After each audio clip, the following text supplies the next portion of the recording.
tal, hermanos? Bienvenidos otra vez a un nuevo capítulo en la historia de este canal. Y vamos a ir directo a Romanos capítulo 5. Romanos capítulo 5, versículo 1 en adelante. Voy a hacer más énfasis en la segunda parte de Romanos capítulo 5. Pero vamos a repasar versículo 1. Justificados pues por la fe, ya que Pablo dejó a toda la raza humana condenada al infierno, judíos, moralistas y los paganos, aquellos grupos que pertenecen a etnias indígenas de todo el mundo. Y aunque hay paganos no solamente dentro de las etnias indígenas, los nativos originarios de diferentes partes del mundo, aunque hay paganismo ahí, también hay paganismo en las ciudades.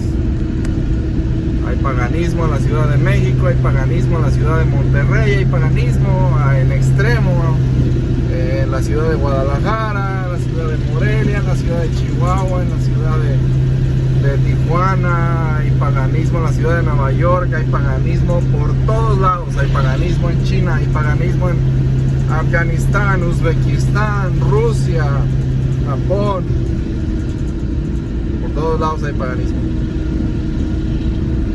Pero después de haber condenado Pablo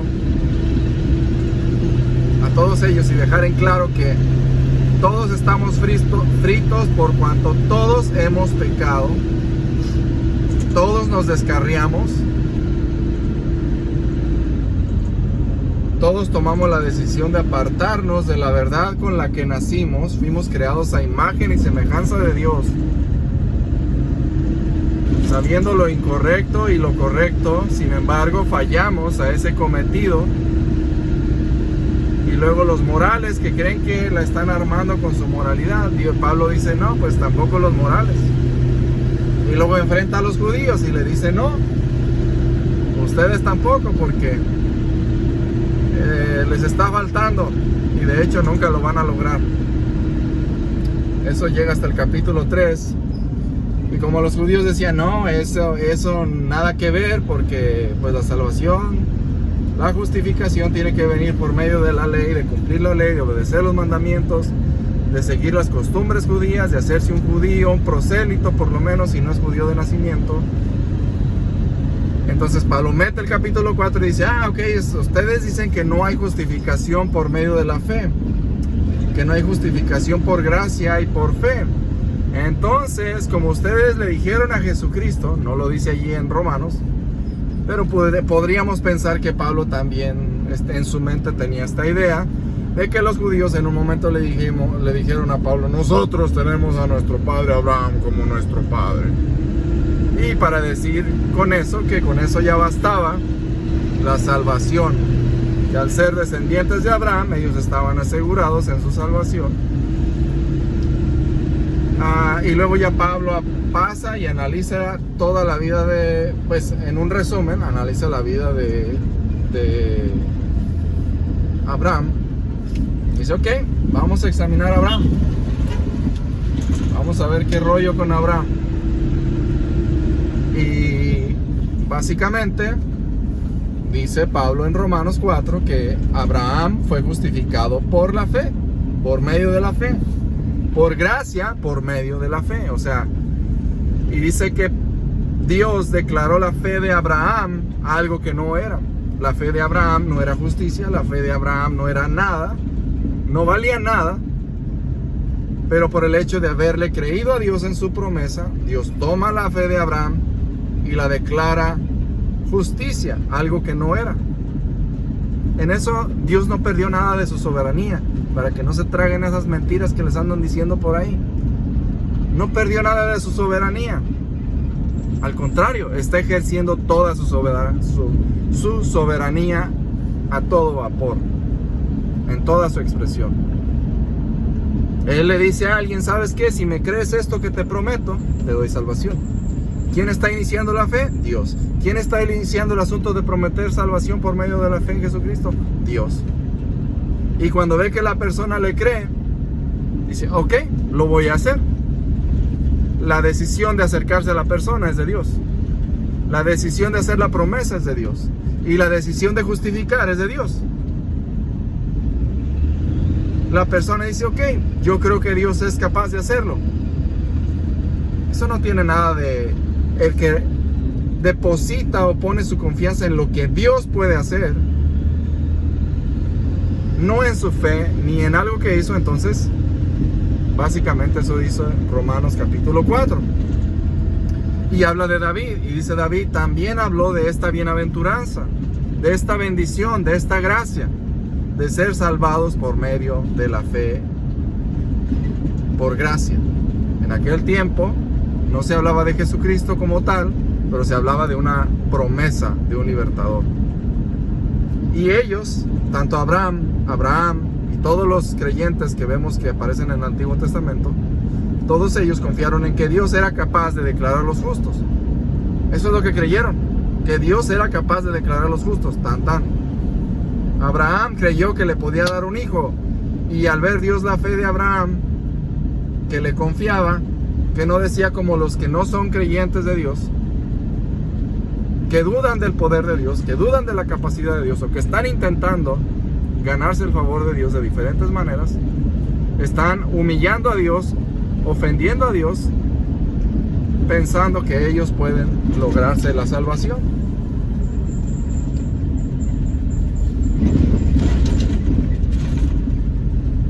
Pero examina Pablo a Abraham y a David y dice, Abraham, antes de recibir la ley, fue justificado. Sin ley, no había ley, no había mandamientos, no había nada de eso. Y Abraham fue justificado sin ley. No era ni siquiera judío en realidad. Fue sacado de una nación muy pagana. Y ya, continuamos. David dice, bienaventurado aquel que le son perdonadas sus pecados, al cual sus iniquidades no son tomadas en cuenta. Entonces está hablando básicamente de lo mismo. Pablo les dice, esto está escrito en el Antiguo Testamento, para que no me digan que la salvación por fe no existe ningún ejemplo en el Antiguo Testamento. No me vengan con esa mentira. Y se los demuestra en el capítulo 4. ¿Cuándo fue salvo Abraham? ¿Fue salvo por los mandamientos? No. ¿Cómo fue salvo David? ¿Por mandamientos? No. David dice, ya con los mandamientos, dice, bienaventurado aquel varón al que no se le toman en cuenta sus iniquidades. Si se fija ahí, David dice sus iniquidades, no dice el varón que ha cumplido los mandamientos, el varón que logró cumplir con la ley, sino el varón al que se le imputó justicia porque era necesario debido a sus transgresiones. Romanos 5.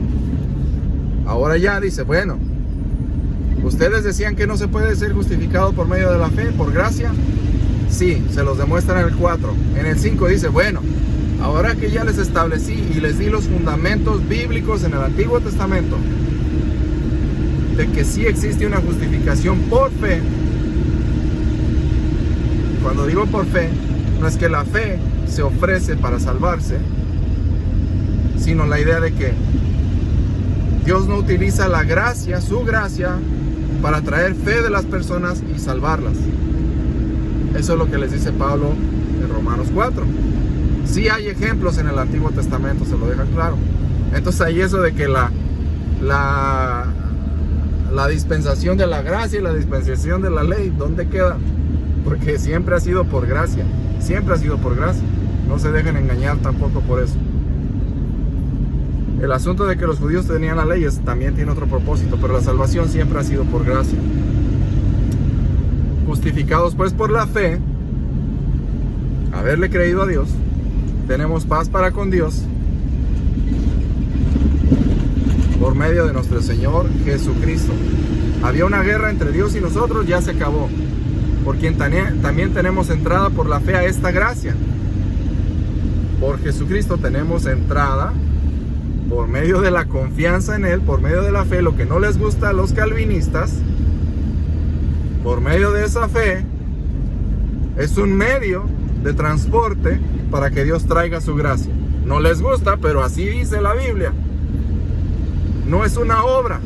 El que de veras está confiando en que Dios es el que lo puede justificar, no es una obra, porque está confiando en que el que lo puede salvar. Está diciendo que yo no puedo, pero tú dices que puedes, entonces sálvame. En una manera, más o menos así es. Por la fe a esta gracia, a este favor no merecido. Entonces ahí están las dos cosas, son compatibles perfectamente. Gracia, fe. No necesitamos que Dios nos tuerza los tornillos del cerebro para que podamos primero ser regenerados y luego, después de quién sabe cuántas obras, dicen los calvinistas y los metodistas, podamos ser salvos y regenerados y cambiados y nacer de nuevo. No es un proceso de nada. ¿Usted cree de veras que Dios lo puede salvar a través de Jesucristo? ¡Pum! Recibe todo de una sola. Se acabó. La Biblia no describe procesos. Déjese de tonterías, porque la Biblia no habla ningún versículo de procesos. Procesos de llegar a ser salvo. Son mentiras del demonio esas. Entrar por la fe a esta gracia en la cual estamos firmes y nos gloriamos en la esperanza de la gloria de Dios. Estamos firmes en lo que ya tenemos. Proseguimos adelante. Y nos alegramos, nos gloriamos, nos sentimos orgullosos de tener esta esperanza que estamos esperando que se cumpla. Porque esperanza no es un tal vez. Esperanza es esperar que algo se cumpla. Listo. 3. Y no solo esto, o sea, por si fuera poco, sino que también nos alegramos, nos gloriamos, nos llenamos de orgullo, de un orgullo positivo, en las tribulaciones. ¿Sí? En las tribulaciones, sabiendo que la tribulación produce paciencia. Paciencia. Palabra clave ahí, paciencia.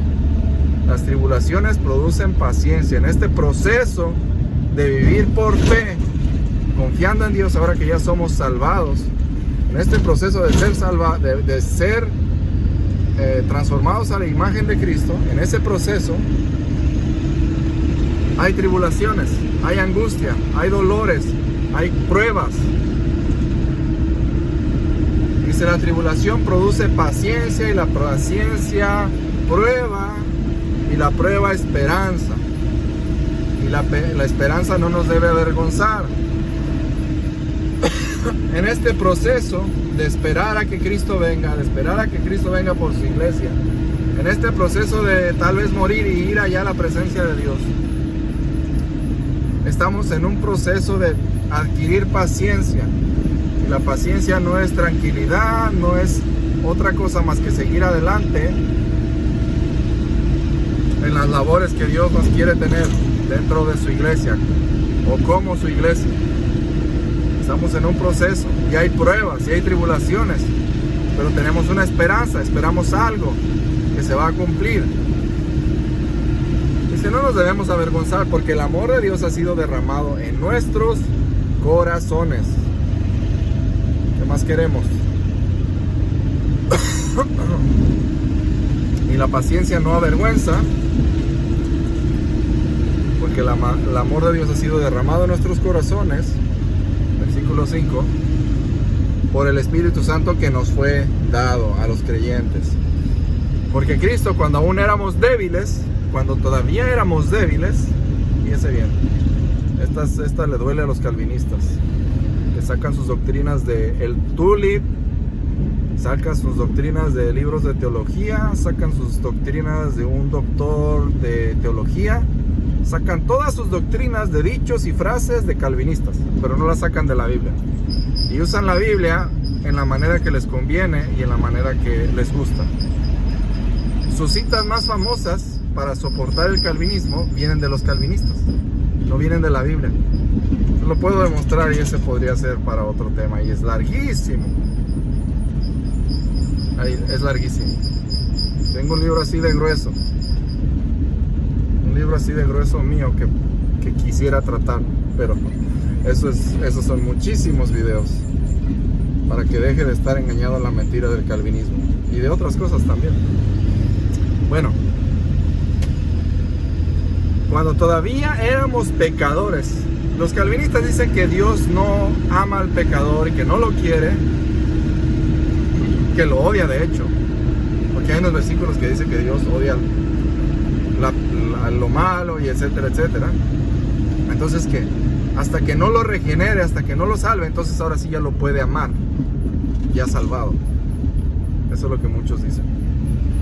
Pero aquí dice que cuando todavía éramos pecadores, Cristo murió por nosotros, siendo todavía pecadores. Y Jesús dijo: de tal manera amó Dios al mundo, para que todo aquel que en él cree no se pierda, mas tenga vida eterna. Entonces, cuando todavía éramos pecadores, quiere decir que ahora ya no somos. Y unos van a decir: el hermano está diciendo que nosotros ya no pecamos. No dije eso, no me ponga palabras en mi boca. Pero la Biblia tiene 163 veces que llama a los creyentes santos. Se lo puedo probar, 163 veces. Y una sola vez que dice que somos pecadores. Entonces el énfasis de Dios para con su iglesia es llamarlos santos, hijos, apartados. Y los ve como lo que son, como lo que somos. Hijos de Dios, sus hijos. Que sus pecados, que sus defectos, sí, pero no. O sea, obviamente que pecamos y Dios se da cuenta.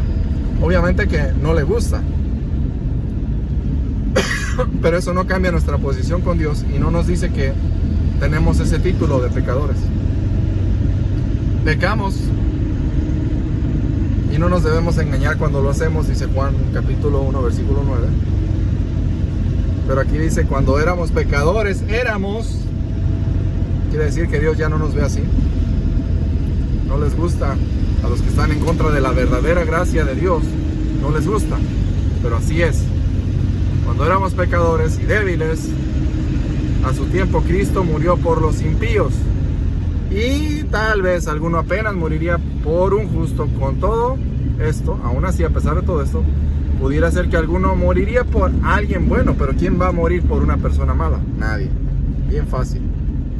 Pero Dios muestra su amor para con nosotros en que, siendo aún pecadores, muestra su amor para aquellos mentirosos calvinistas en especial. Dios muestra su amor para nosotros. Juan Calvino estaba dormido. San Agustín estaba dormido. Martín Lutero estaba dormido cuando no leyó esto. No sé qué estaban pensando cuando inventaron esa doctrina de demonios. Dios muestra su amor para con nosotros en que, siendo aún pecadores, Cristo murió por nosotros. Mostró su amor siendo todavía pecadores, enviando a Cristo a morir por nosotros. Bueno, si hizo eso cuando todavía éramos pecadores, pues mucho más, estando ya justificados, o sea, habiendo sido declarados justos, santos, limpios, perfectos. Yo sé que a usted no le gusta todo eso porque se lo han vendido de otra manera, pero aquí la Biblia dice: porque si siendo enemigos fuimos reconciliados con Dios por la muerte de su Hijo Jesucristo, mucho más, estando ya reconciliados, seremos salvos por su gracia. ¿Sí? Y no solo esto, añado más, sino que también nos gloriamos en Dios por el Señor Jesucristo, por quien hemos recibido ahora la reconciliación. Esta palabra reconciliación sí la tengo que explicar poquito, porque la palabra reconciliación es el momento exacto cuando se le corta el cuello, o se le cortaba el cuello a un animal que era ofrecido en sacrificio por los pecados, como vemos en el Antiguo Testamento que hacían los judíos en el sistema de la ley y todo eso. Entonces, reconciliación ahí significa más que reconciliar una parte con otra. Es el momento preciso cuando la sangre del animal sale del cuello de su cuello y es derramada. Entonces en nosotros, en este caso, hemos recibido el derramamiento de sangre de Cristo. Eso es lo que hemos recibido, porque aquí ya no estamos hablando de la sangre de un borrego, de un cordero, de un toro, de un macho cabrío. No estamos hablando de esa sangre. Estamos hablando de la sangre que fue derramada por nuestros pecados en una cruz, por un hombre, por el segundo Adán, que es Cristo. Creo que ahí lo voy a parar porque la segunda parte requiere más o menos esta cantidad de tiempo o tal vez más. Eso es un pasón muy ligero sobre lo que es capítulo 5, versículos 1 a 11. Hay mucho que sacar, pero por lo menos ya sabe lo que sí dice y lo que no dice. Y si no, puede usted releerlo unas 30,000 veces, 40,000 veces, hasta que la palabra le diga lo que es. No yo, no alguien más, no los calvinistas, no los arminianos, no los azules, los blancos, los rojos, los verdes o los colorados o los amarillos, los púrpura, lo que sea, sino la Biblia. Léalo bastante para que pueda ver qué dice ahí.